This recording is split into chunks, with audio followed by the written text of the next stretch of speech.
Okay, so the news that Biden was on Ambien heading into that debate is new. No one knew that. And many people are asking how much Ambien he was on because the debate took place 2 weeks after he had returned stateside from that international trip. He'd been hauled up at Camp David. So, the internet asking how much Ambien had he possibly taken? My God, this sort of hangover effect. I will give you one. He rips on Pod Save America, and I'll get to them in a second. But there was a funny response to the whole thing from Tommy Vietor, who's on that podcast, as follows. It's good to see that Hunter has taken some time to process the election, look inward, and hold himself accountable for how his family's insular, dare I say arrogant at times, approach to politics led to this catastrophic outcome we're all now living with. This is good. This is good. Your thoughts on the news that it was the Ambien, Emily. It was the Ambien. Sam Stein, he actually is at the Bulwark now, pointed out the timeline here is crazy because the Europe trip, I think, was over by a week plus before the actual debate itself. Everyone remembers this because it was so bizarre at the time, which was bizarrely only a year ago, but he had been holed up at Camp David for the week before the debate. And everyone was thinking, what is going on? He needs a week to do debate prep at Camp David. Like, he's not even at the White House. This is very strange. He's clearly taking this seriously, but he needs a full week. And the idea that had he had been back for 13 days. He had been back from Europe for 13 days. He'd been at Camp David for 7 days. I mean, so again, this is just an argument against him being the president of the United States. If he needs that level of a drug cocktail to recover for 2 weeks after a trip to Europe, where you are not just representing, you are governing on behalf of the American people. Like, that's not just an argument for a poor debate performance. Although I think politically, just to go back to this comparison we're drawing between Hunter and Donald Trump, if Hunter at the time had come out and been like, hey, my dad was on Ambien, everyone would have been like, oh yeah, that makes way more sense. Please stop trying to tell us he had a cold.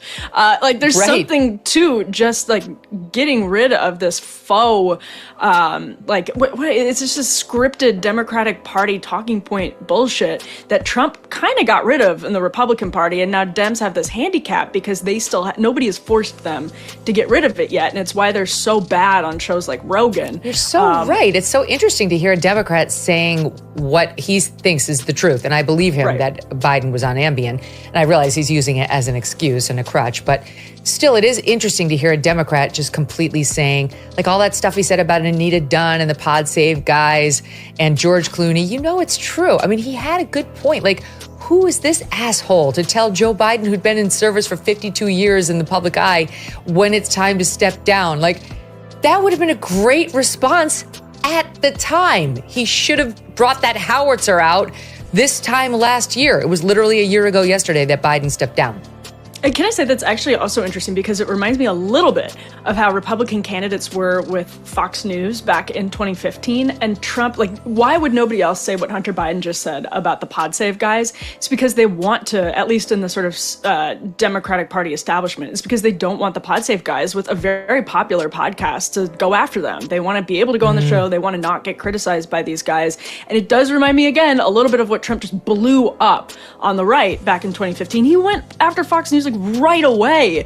He had his own motivations for doing it. Yeah, I'm sure you do.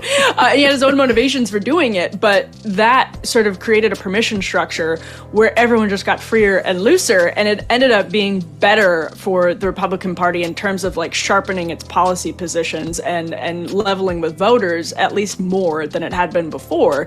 And that's an interesting comparison. Yeah, you're so spot on. Here, we've been teasing it. Here's him slamming the Pod Save guys. He went on, but here's part of it, SOT 14. For some reason, the intelligentsia of the Democratic Party, with 2020 hindsight, believes that Joe Biden should have considered not running again because of their perception that he was too old. And so then the drumbeat began. And the New York Post the New York Times, on a near daily basis, egged on by the Pod Save America saviors of the Democratic Party with four white millionaires that are dining out on their association with Barack Obama from 16 years ago, living in Beverly fucking Hills, telling the rest of the world what black voters in South Carolina really want. They're trying to take South Carolina away as the first primary state. The first time in history that the heart and soul of the Democratic Party gets to have its voice heard first. After 50 years of Iowa and New Hampshire with 3% black population states. I thought it was less. Less than that. New Hampshire's got to be closer to 1. Closer to 1. I saw a few blacks. Finally, and you know what? You know what you have? You have the Pod Save America motherfuckers saying, I don't think South Carolina, was only there because of Joe Biden, and Joe Biden and that's what he did to save his own self. Why should South Carolina have the vote? What the fuck? I mean, are they out of their fucking minds? He's a lawyer. I hope he wasn't like this in court. That doesn't work as well with the judge. What the fuck, Your Honor? He's like, this is Hunter's moment, and he knows it. It's like America is ready for Hunter Biden. I genuinely think that that's true, because Democrats are right now, like in Political Playbook this morning, Democrats were talking about what a disaster Hunter Biden was because they felt like they had energy talking about Trump and the Epstein story, that there was all this momentum. Ball was in the Democrats' court going after hammering Trump on the Epstein stuff, and then Hunter comes in and starts sucking up a bunch of oxygen with this unnecessary 3-hour interview with Andrew Callahan. But actually, there's something interesting about that, which is they don't, of course it's bad for the Democrats, the centrist Democrats who are leaking to Playbook because their power is threatened by Hunter Biden. As silly as that sounds, Hunter Biden now has nothing to lose because he knows that his family is not, completely is out of power. There is no more Biden dynasty or aspirations for a Biden dynasty.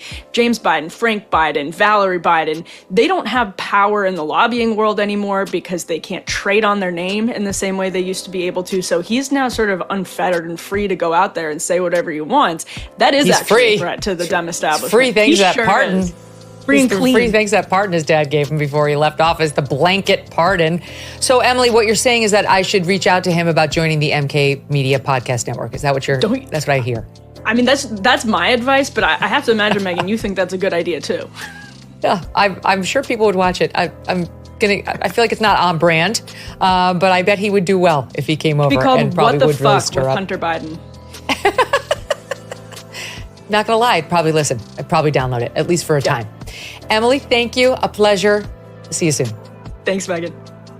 Okay, so she had to run because she's got a lot of work to do. She's got another show, and she's got a couple of other shows, but we're gonna keep going here because we do have, for example, a response from the Pod Save America guys to the attack that the foul-mouthed Hunter Biden launched on them, and here's that in SOT 14B. It must be just so hard for Hunter Biden to watch all these people dining out on somebody's name.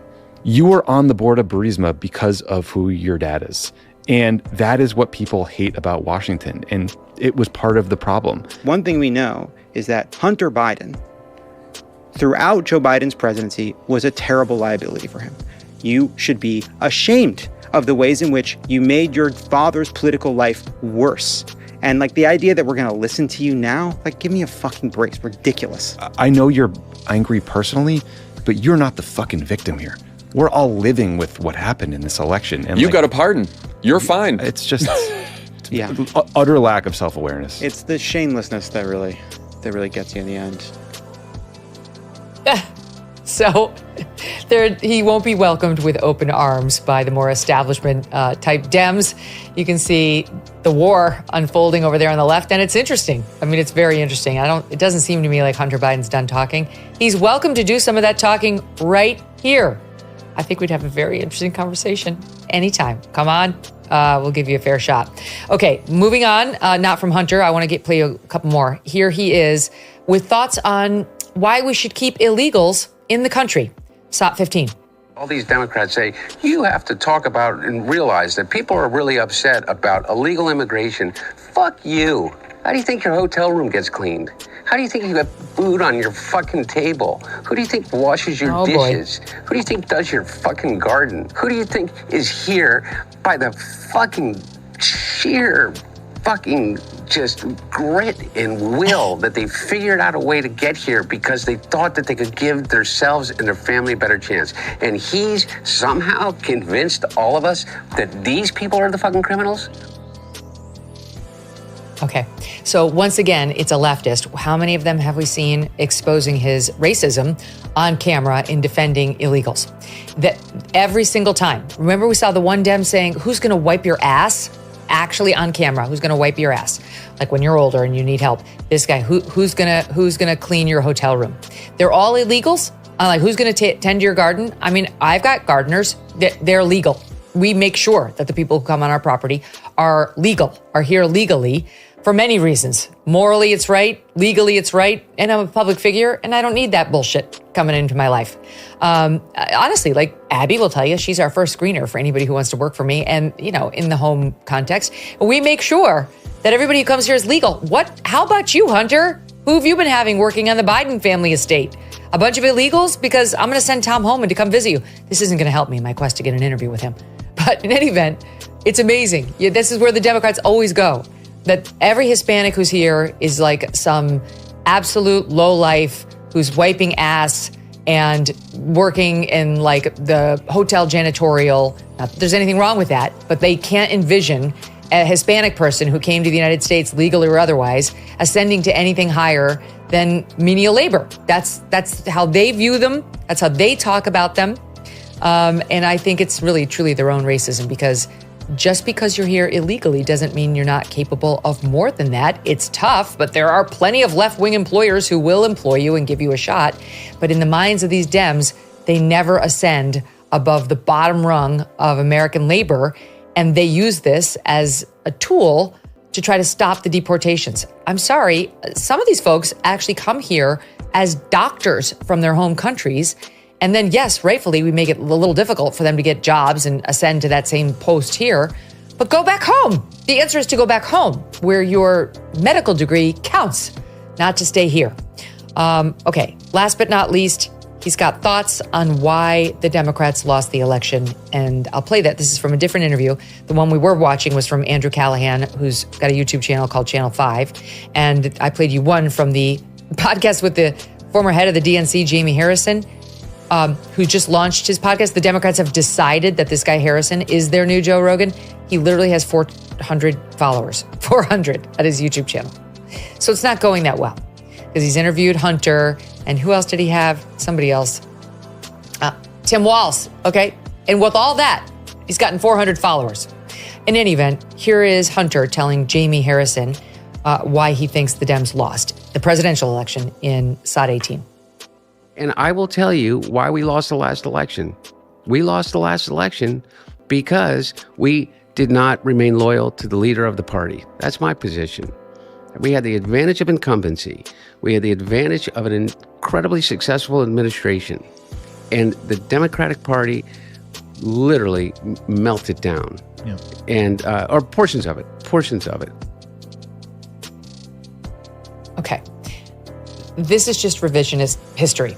Joe Biden, no matter what he says, ambient or not, lost his ability to run for re-election the night of that debate.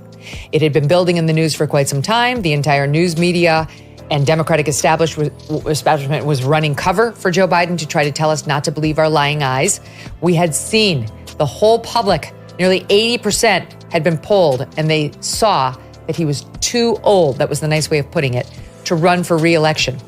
It is a joke to suggest that that man had another 4 years in him as the president of the United States. So while Hunter Biden may be speaking some truths to Democratic power, he is not speaking the truth there. They did not lose the election because they abandoned Joe Biden. They lost it because they didn't have a primary and find some actual vibrant candidate to run, anyone with a pulse for that matter. They kept him in too long, and then they replaced him with a completely banal, uninteresting, rather stupid, empty candidate who had absolutely no authenticity. That's why they lost. Simple. That's the truth, not what he just said. Since President Trump was sworn in, his administration has made enormous progress at a breakneck pace. But don't forget, while they're moving mountains for the good of the nation, you've got your own personal savings to worry about. And one of the best ways to look after your savings is through diversification, particularly with gold, like from Birch Gold Group. In the past 12 months, the value of gold has increased by 40%. OMG. Central banks continue to bolster demand for gold by buying in record quantities. Global instability and tension is high, and Birch Gold makes owning physical gold extremely easy. Easily convert an existing IRA or 401k into a tax-sheltered IRA in physical gold, or buy some to store in your home safe. Just text MK to the number 989898 and Birch Gold will send you a free info kit on gold. There's no obligation, just useful information. With an A+ rating from the Better Business Bureau and tens of thousands of happy customers, take control of your savings today.